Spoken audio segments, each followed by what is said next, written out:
National conference में कुछ leader खामोश हैं। खामोशी की वजह क्या है?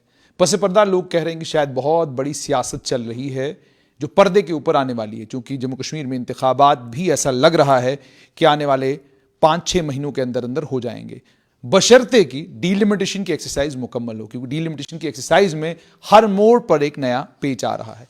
दूसरी तरफ नेशनल कॉन्फ्रेंस के कद्दावर लीडर और रजौरी पुंछ की रीढ़ की हड्डी माने जाने वाले सैयद मुश्ताक बुखारी ने नेशनल कॉन्फ्रेंस को छोड़ दिया। इन तमाम बातों पर बात करने के लिए मेरे साथ हैं नेशनल कॉन्फ्रेंस के प्रोविंशियल प्रेसिडेंट रतन लाल गुप्ता। और हाँ, मैं बॉर्डर बटालियन की बात भी करूंगा और जो पोस्टें विड्रॉ हुई हैं उस पर भी बात करूंगा, क्योंकि नौजवान जितने भी लाइव पर जुड़ते हैं उन्हें कोई लेना देना किसी सियासत से नहीं। वो पहला सवाल ये पूछते हैं कि हमारी नौकरियों का क्या होगा। रतन लाल जी, सबसे पहले मुझे ये बताइए कि मैं शुरुआत ही नौजवानों से करूंगा, उसके बाद सियासी बात आपके साथ करूंगा। बॉर्डर बटालियन के बच्चे 3 साल से इंतजार कर रहे थे कि उनकी रिक्रूटमेंट मुकम्मल हो जाएगी। आज बीएसएफ सीआईएसएफ के बच्चे तवी का पुल ब्लॉक कर रहे थे, उनके साथ भी पुलिस ने जोर जबरदस्ती वहां पर की, उसके विजुअल्स भी पूरी दुनिया देख रही है। रतन लाल जी, आपसे ये जानना चाहूंगा कि नेशनल कॉन्फ्रेंस इन मामलों में खामोश क्यों है? उस तरीके से शोर हंगामा क्यों नहीं कर रही जैसे शोर और हंगामा एक वक्त में बीजेपी किया करती थी जब वो हिज़्ब इख्तिलाफ में थी? देखिए, नेशनल कॉन्फ्रेंस हमेशा इन बच्चों की मदद कर रही है। इनके फेवर में हमारे नौजवान बच्चों ने यहाँ पे धरना भी दिया, प्रोटेस्ट भी किया। जब ये बच्चे हमारे पास आए तो हमने फौरी इनकी जो ये डिमांड थी वो हमने अपने कायद जनाब फारूक अब्दुल्ला साहब जो मेंबर पार्लियामेंट हैं उनके सामने रखी। तो उन्होंने ये सवाल, आपने सुना भी होगा कि पार्लियामेंट के अंदर ये सवाल उठाया गया और उन्होंने बड़े ज़ोर से उठाया कि ये इन बच्चों के साथ जुल्म हो रहा है, लिहाजा आप इसको फौरी तौर पे देखिए। इसमें कोई दो राय नहीं है कि इन बच्चों के साथ जुल्म हुआ है। 3 साल पर इन बच्चों ने जब फॉर्म वगैरह भरे, उसके फौरी बाद फिजिकल टेस्ट हुआ और जो स्टेप्स होते हैं वो इन्होंने पास किए। अब रिटर्न बाकी था और ये उम्मीद कर रहे थे कि भाई रिटर्न फौरी होगा तो हमारी जो भी लिस्ट होगी, जो भी सिलेक्शन होगी, वो लिस्ट का इंतजार कर रहे थे। लेकिन बदकिस्मती देखिए आप इस एडमिनिस्ट्रेशन की कि इस जगह पे पहुंचने के बाद आज वो कह रहे हैं कि हम ये एसआरओ जो है वो जो इनकी एडवर्टाइजमेंट निकाली थी उसको हम विड्रा कर रहे हैं 3 साल के बाद। रतन लाल जी मुझे बताइएगा, आप तो सारे ताकतवर लीडर बीजेपी में हैं, कुछ आपके भी ताकतवर लीडर बीजेपी चले गए हैं, तो इतने सारे ताकतवर लीडर एक जगह एक साथ इकट्ठे हैं लेकिन तब भी सरकार नहीं सुन। यहां से आप जो हम कह रहे हैं कि साहब ये एक ऐसी सरकार है जो anti people, anti Jammu Kashmir UT, और कोई बात सुनने के लिए तैयार ही नहीं है। ये तो हम कह रहे हैं, शुरू से कह रहे हैं कि इस सरकार, ये एक पहली सरकार हमने देखी जो बिल्कुल गूंगी और बहरी है। हमें तो छोड़िए, आप जैसे फरमा रहे हैं कि भाई बीजेपी वालों की बात नहीं सुन रहे हैं, तो बीजेपी तो साथ होके करवा रहे हैं। वो ये बीजेपी का ही करना है, वरना क्या है कि अगर उनकी सरकार है, बीजेपी की सरकार है, ये किसकी सरकार है? सेंटर में कौन है?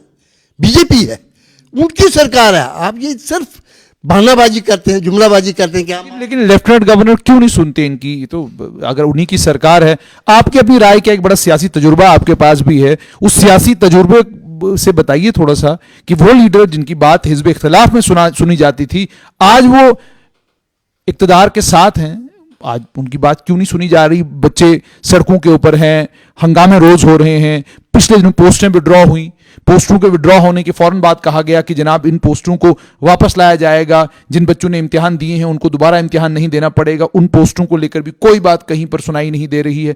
आखिरकार वजह यही बदकिस्मती है जम्मू कश्मीर की कि यहां कोई सुनने वाला नहीं है। अपोजिशन का जो इन्होंने अपने लोग इनके कहते हैं, हम ये तो आपसे भी हम सुन रहे हैं, जैसे आप फरमा रहे हैं कि भाई बीजेपी के दिग्गज नेता जो हैं वो भी कह रहे हैं, लेकिन सुनने वाला नहीं है। लेकिन ये सब बहानेबाजी चल रही है। आप मुझे से सुन रहे हैं या आप खुद भी कुछ देख रहे हैं? क्योंकि आप सियासतदान, एक लंबा एक्सपीरियंस आपके पास है, मेरे पास इतना नहीं है। आप खुद क्या देख रहे हैं? हम ये देख रहे हैं कि लोगों के साथ जुल्म हो रहा है। जम्मू कश्मीर के बच्चे जो हैं, जिन्होंने डिग्रियां लेके रखी हुई हैं, कोई MBBS है, कोई इंजीनियर है, या जो बच्चों ने PhD करके रखी हुई है, आज दरबदर हो रहे हैं, नौकरी नहीं दे रहे हैं। अनएम्प्लॉयमेंट का आपने देखा, हमारे टाइम पे 7% उसका रेट था, आज 24% को टच कर रहा है। बच्चे कहाँ जाएंगे, क्या फ्यूचर है जम्मू कश्मीर में? और ये बात नहीं, दीदा धनिस्ता ये बात की जा रही है। क्यों आपको क्यों लग रहा है ऐसा किया जा रहा है डेलिबरेटली? ये सामने नजर आ रहा है, दिख रहा है ना, डेलिबरेटली। आप मुझे बताइए, 31 अक्टूबर 2019 से पहले जो एडवर्टाइजमेंट निकली थी नौकरियों की, बच्चों ने फार्म भरे थे, इम्तिहान हो गए थे, आज वो विड्रॉ क्यों किए जा रहे हैं? आज तो उन बच्चों को तो इसलिए किए जा रहे हैं, मैं बताऊं क्यों किए जा रहे हैं। इसलिए किए जा रहे हैं कि उस वक्त कंडीशन थी, उसमें स्टेट सब्जेक्ट लगा हुआ था। अगर आज वो फार्म दोबारा भरेंगे तो उसमें तो जरूरत ही नहीं है, डोमिसाइल की भी जरूरत नहीं रखी हुई इन्होंने। तो पूरा इंडिया के जितने बच्चे हैं वो सारे यहाँ आ जाएंगे, फार्म भरेंगे। जम्मू कश्मीर का बच्चा कहाँ जाएगा, आप मुझे बताइए। ऐसे तो वो था ना कि 19 से पहले जिन्होंने फार्म भरे हैं वही बच्चे एग्जाम दे सकते हैं, वही इंटरव्यू में अपेयर हो सकते हैं, और उनको ही नौकरियां मिलनी थी। आज अब ये विड्रॉ करने के बाद क्या पोजीशन बन रही है कि पूरा इंडिया ओपन हो गया। जबकि आप कह रहे हैं कि भाई, सुनने वाली की बात कह रहे हैं कि जम्मू कश्मीर के लोगों के साथ जुल्म क्यों नहीं हो रहा है।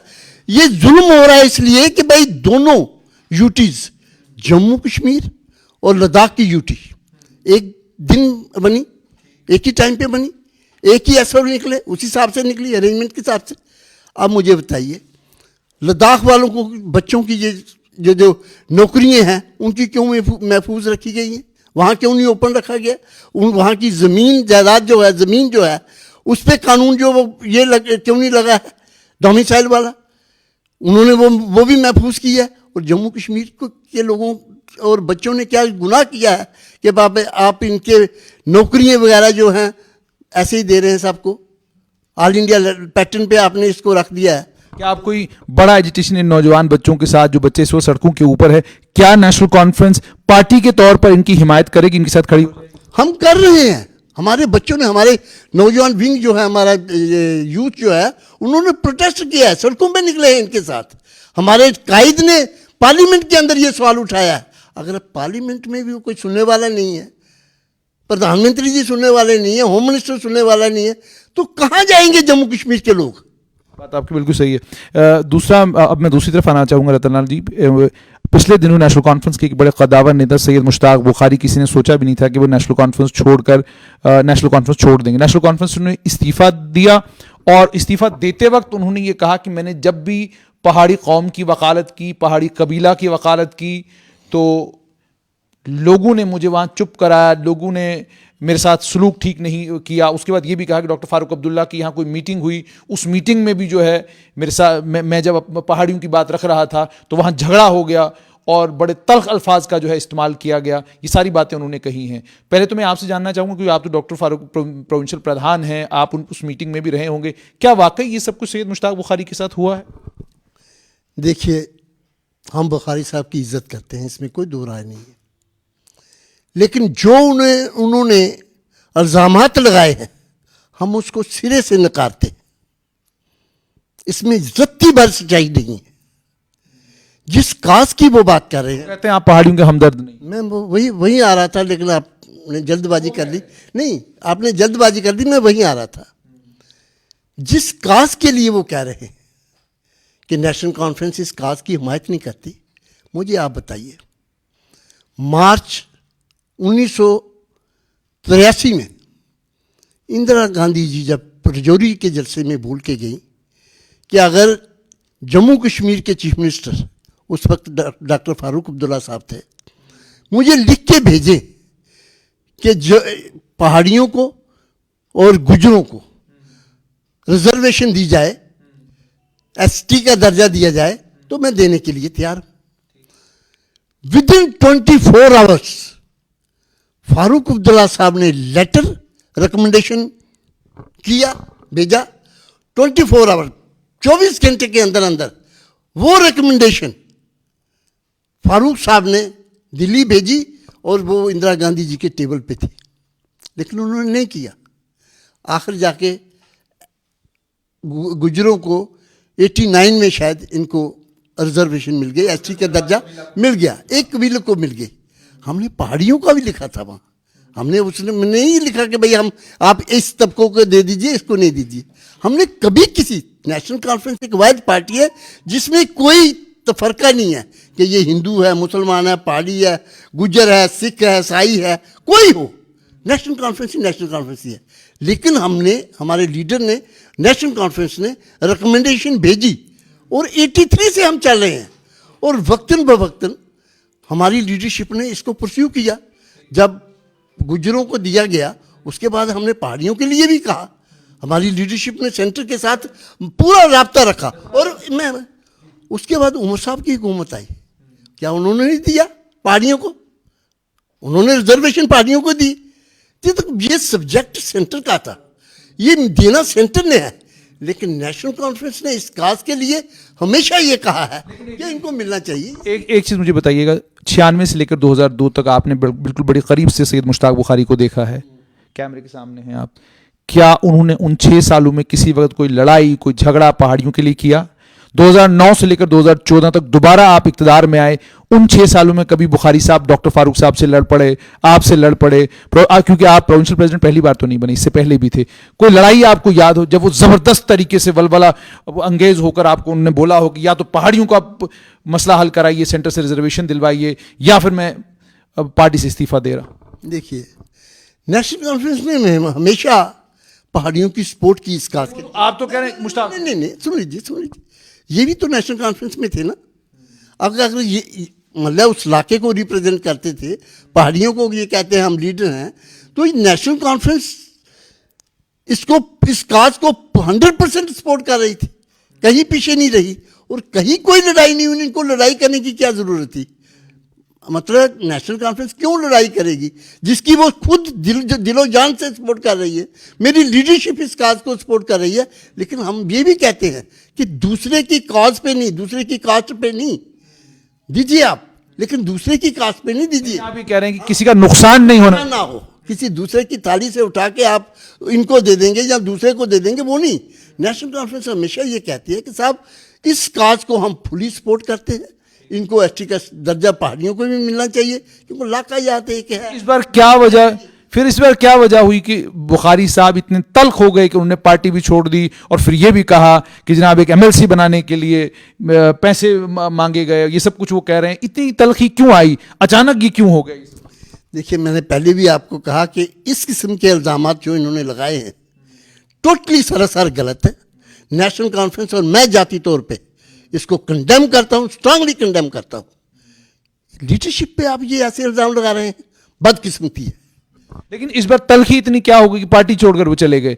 क्योंकि अब देखने को ये मिल रहा है कि वो लोग जो सुतून हुआ करते थे नेशनल कॉन्फ्रेंस का, वो जिस बीजेपी को लेकर आज भी बुखारी साहब कहते हैं कि जनाब उनका नाम लेना हमारे लिए जो है वो गुनाह है, लेकिन अगर हमें पहाड़ी स्टेटस जो है वो आरएसएस से भी मिलता है तो हम आरएसएस की भी सपोर्ट करेंगे। ये सब कहने के पीछे कोई और वजह है या आपको वाकई लगता है कि आपने उनका दिल दुखाया? देखिए, मैंने आपको फिर कह रहा हूँ कि नेशनल कॉन्फ्रेंस ने किसी का दिल नहीं दुखाया। ये क्यों गए ये वो ही बता सकते हैं आपको, हम नहीं बता सकते। लेकिन हमारे नेशनल कॉन्फ्रेंस के साथ कोई इनका झगड़ा या इनकी लड़ाई या कोई किसी किस्म की बात हम नहीं समझते कि हुई है। और दबाव तो नहीं था उनके ऊपर? ये कह नहीं सकते हम, ये तो वही बता सकते हैं, ये तो वही कह सकते हैं कि क्यों उन्होंने छोड़ी या क्या वजह हुई या कोई दबाव है, ये वही कह सकते हैं। हमारा नेशनल कॉन्फ्रेंस हमेशा हर साथी की इज्जत करती है, चाहे वो छोटा है चाहे बड़ा है। ये हमने यही सीखा है, इसी माहौल में हम लोग बड़े हुए हैं, पले बड़े हैं।